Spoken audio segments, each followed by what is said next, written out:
Happy New Year, fam! I am so hyped to say that we made it. We made it through 2020, one of the toughest years of mine, and I'm sure a lot of your lives too. Now, while we do know that a new year won't magically fix all the world's problems, a new year still means new beginnings. And I hope we can move into 2021 with a freshened sense of optimism and a hope for a better future. I mean, he who shall not be named will no longer be in office, so that's already a plus. You right! It feels like a dark anime arc is coming to a close. Yeah, unless 2021 ends up being 2020 Shippuden. Yeah.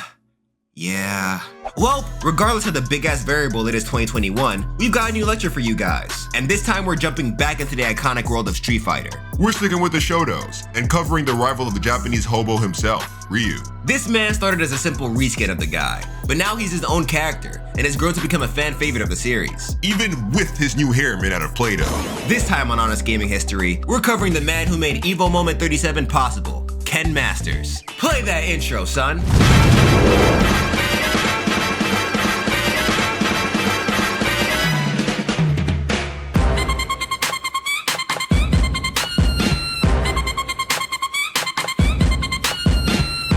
Wait, hold up. What's with the new design? Coming in looking like Black Master Gojo. Oh, it's part of the anime sensei skin pack for our avatars. Huh. I hear you say our avatars, but I have yet to see my Sensei Conscience skin. How you gonna get a whole new transformation and not give your boy one? Bro, chill. I'm working on getting that handled. Oh, aight, but I'm gonna need my book to say the guide to being a real nigga. Now, moving on to the lecture. Ken made his debut in the first Street Fighter game. Like we said in the intro, he started off as a complete reskin of Ryu. His sole purpose was to provide a second character to use for multiplayer. That's pretty much it. But underneath that pixelated surface, Ken was much more than just a clone. Born in the USA, Ken Masters was a rowdy kid who lived a pretty easy life. Thanks to his dad's thriving hotel business, the family was loaded. But Ken's father was worried that his son would just mooch off the family's income. So he takes him to Japan to learn the art of smoke from his old friend Goken. If you're gonna use this money, you better learn how to throw hands first, bro. From then on, Goken raises Ken, and he teaches both him and his adopted son Ryu his style of the Ansetsuken, the assassination arts. Now that may sound wild, but don't let the name fool you. Goken was taught the murder, kill version of the Ansetsuken, but after realizing that there ain't no need for all that killing and shit, he left his master and his brother Akuma to pursue his own style that was more based on self-defense. This is why stuff like Ryu's Hadoken will hurt, but won't like completely incinerate you. Also, fun fact, the reason why these guys are called Shoto characters instead of, Ansatsuken characters is because Capcom USA originally said Ryu was using the Shotokan style of karate. So everyone who fought like Ryu also counted as Shoto since Shoto is short for Shotokan. And over the years, that term became used to refer to the basic jack-of-all-trades character in a fighting game. Like Gran from Gran Blue, Shoto. Hyde from Unist, Shoto. Goku from DBFZ, Shoto. With a fuck ton of Rushdown. Cause it's DBFZ. It's never your turn. I still hate that you have a sensei mode and I don't. Conscience, I told you, you're gonna get Shut up! I don't want to hear it! Anyways, throughout the years, Ken becomes more humble and forms a strong brotherhood and rivalry with his friend Ryu. Once he and Ryu hit their early 20s, Goken sends them off saying that they've learned everything they can from him. It's time they go on their own martial arts journey and become formidable through experience. So Ryu leaves to travel the world, barefoot. He could have definitely just worn sandals and still kept the whole wandering martial artist look. I guess gaining resistance to foot aids is part of his training. Is foot aids even a thing? Bro, we're talking about fireball throwing hobos. Don't come to me talking about what's a thing and what's not. So while Ryu goes on his journey, Ken brings his happy ass back to the USA. He uses what he learned from Goken to destroy the competition at martial arts tournaments there. Then eventually, the first World Warrior tournament gets announced. Unlike Ryu, Ken doesn't go to this one. Instead, he enters another martial arts tournament in the US that was previously won by Charlie Nash. There he meets a woman named Eliza, and Ken's like, I've been away from booty for too long! So he puts the moves on her, and they become a thing. Over time, Ken hears that Ryu beat the Emperor of Muay Thai, Sagat. This happened in the first World Warrior tournament, by the way. After hearing this, Ken's like, hold up, my boy beat the Emperor of Muay Thai? Damn, now I gotta fight him. So he drops everything and flies to Japan, just to spar with his friend. That is a true rivalry right there. But unfortunately, when he gets there, he's welcomed by something he was not ready for. On his way to his old dojo, he peeps a flash of light from a strong attack. He rushes over to the dojo, but when he makes it there, he finds his old sensei Goken dead. Well, not really dead, but with his soul emptied from his body. But Ken thinks he's dead. So Ken runs after Akuma, the man responsible for Goken's death. But the dude mollywops him instantly and leaves to go look for someone worthy of his hands. Some Sometime later, he runs into Ryu, who is not looking too good. By this point in the timeline, Ryu not only tapped into the Satsui no Hado to severely scar Sagat, but he also met Akuma, who showed what the true Satsui no Hado looks like. So now there's this violent force eating away at him. Ken peeps and asks him to spar to clear his head. He actually beats him, and then he gives Ryu the ribbon he uses to tie his hair, as a keepsake to remind him to always stay focused. See, that's nice. Ken is a true friend. I feel like if he and Ryu had a YouTube channel and he was getting a new skin for his avatar, he would also think about his bro Ryu and also get him a new skin. Bro, are you still on the skin pack stuff? No,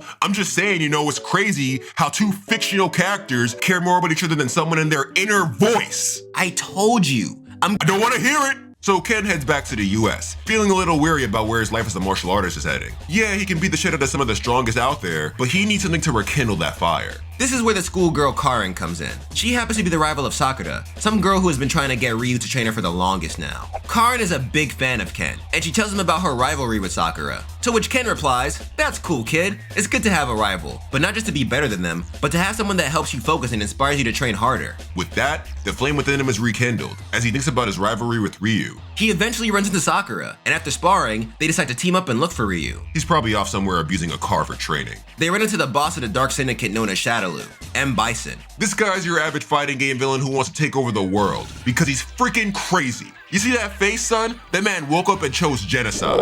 M. Bison easily defeats the two. Then he brainwashes Ken in order to lure Ryu out. He's been eyeing Ryu for a while now because of the Satsui no Hado. Kinda like how Orochimaru was eyeing Sasuke back in Naruto because of the Sharingan. Except, you don't have to call Chris Hansen for Bison. You took a little bit of a gamble coming in here tonight. No, I just stopped by. Ryu eventually shows up only to find his friend brainwashed and ready to kill something. And this is when Ken becomes Violent Ken, temporarily. They fight, and luckily Ryu beats him and frees him of his mind control. But then Ryu screws up and gets his mind control after trying to fight Bison. So out of nowhere, Sagat busts in and is like, "What is this psycho bullshit?" Then Tiger needs the shit out of Ryu to help snap him out of his mind control. While that happens, Ken and Sakura hold Bison off. Then Ryu comes back, revitalized, and defeats Bison with a strong-ass Hadouken. With that, Ken leaves to hang with his girl, waiting for Ryu to send him an invite for another fight. That doesn't happen until the Second World Warrior tournament. Ken doesn't really feel like entering this time, but when Ryu sends that invite, Ken is like, "Well, I ain't no bitch," and enters. And this is where we get to the infamous Street Fighter 2 plot hole. We have no idea how far Ken or Ryu got in this tournament, but we do know they fought. Sadly, we don't know who won though. Yeah, but it is very possible that this is where Ken got his second win on Ryu. See, before this, he made a promise to Eliza saying that if he beats Ryu, he'll marry her.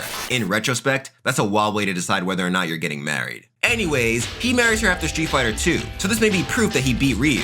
Or he could have lost, realized he shouldn't have banked his marriage on a fight, then decided to marry his girl anyways. Or that, but either way, Ken is a family man now, and over time, him and his wife do the thing, and she becomes pregnant. This leaves Ken conflicted when a new tournament gets announced, but his wife pushes him to enter. Mind you, this is not a World Warrior tournament. The next one doesn't happen until Street Fighter 3. In this tournament, it is once again not really known how far he got. However, he did run into his self-proclaimed rival named Rufus, and he may have beaten Bison, maybe. After the events of the tournament, Ken and Ryu run into Goken, who's been alive all this time. For obvious reasons, Ken is tight that his master has been laying low all these years, but Goken reminds him that he has nothing more to teach them, and leaves him to go about their business. Ken then returns to Eliza, and she eventually gives birth to a baby boy who they name Mel. Then he goes back to chilling, training, and taking care of his family, until Shadaloo rears his ugly head again. And this is where we get to Street Fighter 5, where Ken gets a whole design change. Yeah, they gave him a muscle shirt and made him wear his gi at his waist, which is cool, but they also decided to give him banana bangs, so that sucks. Yeah, kudos on the design change, Capcom, but these character models look weird, son, for real. I mean, when they're moving, everything looks lit, but when there's a close-up or a freeze frame, jeez. Anyways, in SF5, Karin calls in the help of multiple strong fighters from the Street Fighter cast, including Ken, to stop Shadaloo.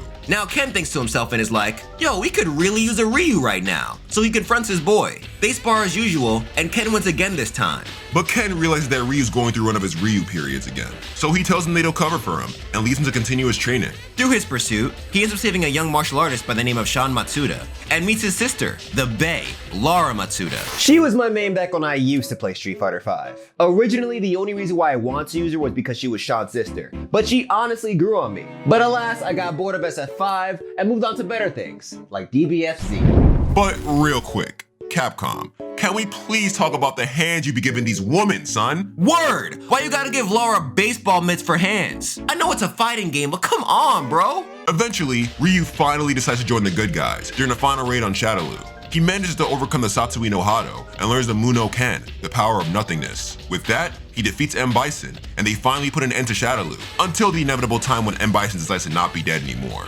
After that mess, Ryu and Ken have another sparring match, with Ryu winning this time. They then fist bump, and this would be where we would end our story. But there is still Street Fighter 3. At this point, Sean has been pestering Ken to train him. After some time, Ken reluctantly accepts and begins training the kid. He introduces him to Ryu at a Japanese hot spring, and not long later, the Third World Warrior tournament gets announced. Ken enters, and when he runs into Sean, he beats the brakes off the kid. But then he bows out after hearing that Ryu got beat by some dude named Oro.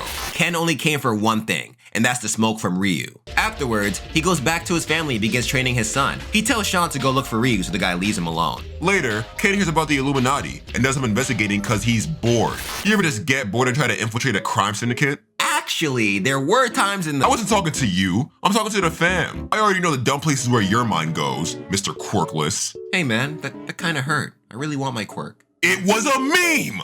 On this adventure, he runs into Ryu, and they have another sparring match which Ryu wins again. Then Ken just kinda drops the whole Illuminati mess and heads back to his family. Now he just stays at home and trains his son. And that is the end of Ken's story, until we get a Street Fighter 6. I mean, the PS5 and the Xbox Series X is out. We're probably gonna get it pretty soon.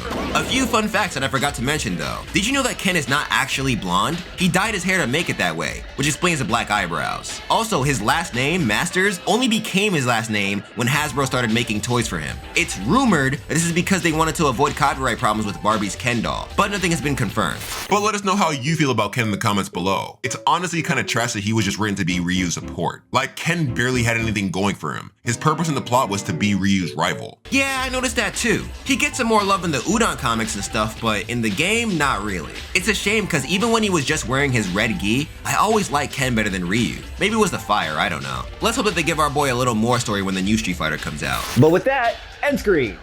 What's going on, fam? Thank you guys so much for watching a new episode of Honest Gaming History covering Ken Masters. This was a really weird choice, but I want to do Terry from King of Fighters, but I couldn't because I just felt like it would be a disservice to Ken for me to cover characters from Street Fighter, then to move on to King of Fighters, and then just not touch the boy Ken Masters. So I was like, if I'm gonna move on to King of Fighters, I at least have to talk about the boy Ken if I'm gonna talk about, Ryu and Akuma. Shout out to Ray100 for doing that dope ass Sensei Donchi drawing. I did it originally because I love Gojo Sensei from Jujutsu Kaisen, as you guys know. And I just turned 26, so I was like, hey, that's like anime sensei age, because in the anime world, once you pass like 25, you are automatically old. It's crazy, but it's wild. But yeah, then I saw it and I was like, I could use this in videos. And then the skin pack idea came out. So expect a lot of like just cool avatars for me and Conscious coming out. Maybe they might have to do with anime. They might have anime references. They might have different references to them. I'll call them different skin packs. I don't know what else I'll do with their releases. I'm thinking about putting these on shirts as well. Maybe on pins, a whole bunch of different stuff. So throw me some ideas in the comments as well if you wanna key in or like, But yeah, thinking about doing different things with the skin pack. It's weird, I know, but I was like, it's different and I like it. These videos mean more to me than just like, making them entertaining. Like, I care about them. They're like my little babies. I put my all into each and every one. So I want to make them more unique from everybody else on YouTube, because everybody else is making like gameplay videos and doing stuff and making all these dope ass videos. So I'm like, I gotta compete. I want to make my videos so fucking amazing with all this cool, weird shit that I think of. And bottom line is, expect a lot of different shit. If it hits, it hits. If it doesn't, it doesn't. It's all good. It's gonna be fun. We're gonna have a great time. I'm here. We're here. The Donchi fam is here in 2021, and I am very happy to be here with you guys. Let's get on with the year. We hitting $1 million this year. The goal is $1 million. If we don't hit $1 million, it's fine. I don't care, son. If we only grow like 20,000 subscribers, that's fine. But I'm gonna put in the work like I'm trying to hit $1 million. So we're gonna get mad videos this year. And lastly, before I get into the last part of this whole outro spiel for the new year, I just wanna say shout out to my boy Aakash, and also shout out to IHS Gaming, and also shout out to RE Dynamics. RE Dynamics doing the artwork that you saw through other channel. Aakash, my boy, putting in the hours to edit these videos. I'm able to do so much more now thanks to you. Appreciate you. And we going in the new year running. It's gonna be great. We're just gonna keep on creating more content. I can't wait to just I want to get to like 3 videos a week. I really do. I'm trying, son. I cannot wait. I cannot wait till it's possible, and I don't like do it without, you know, killing myself. I'm sorry you guys had to see that hair swoop. It was hitting the mic, and I realized that, and I didn't want to. This whole outro's a complete fuck up. Jesus Christ. And lastly, IHS Gaming. He's recently joined the Nakama crew. Like I would tell my roommate, we're dead ass the Straw Hat Pirates. Like, you know, I'm Luffy, you know, and then my boy Aakash is Zoro, and then my boy IHS is Sanji because he was third person to join. So, you know, my boy is just coming in, came in hot with that Cyberpunk 2077 video. I loved it. You guys liked it too. Check out his channel. Check out my boy Akash's Instagram, by the way, too. Check out Ari's Twitter. They're all gonna be in the description as well. But yeah, check out his YouTube. He releases dope ass content. Y'all see from his editing. Check it out. Shit's fire. Honestly, I did not come into this outro expecting to be talking for so long, but we should probably get to, like, you know, the end of the video. Y'all probably have things to do. I don't want to take up a whole bunch of your time. So with that being said, like the video if you enjoyed it. Comment to us you'd like to see me cover in future episodes of Honest Gaming History, and also about all the art stuff and shirt stuff if you care about that stuff. If you don't care, hey, watch the video. You enjoyed it. If you're even still here, thank you for being here. Sorry for taking so much of your time.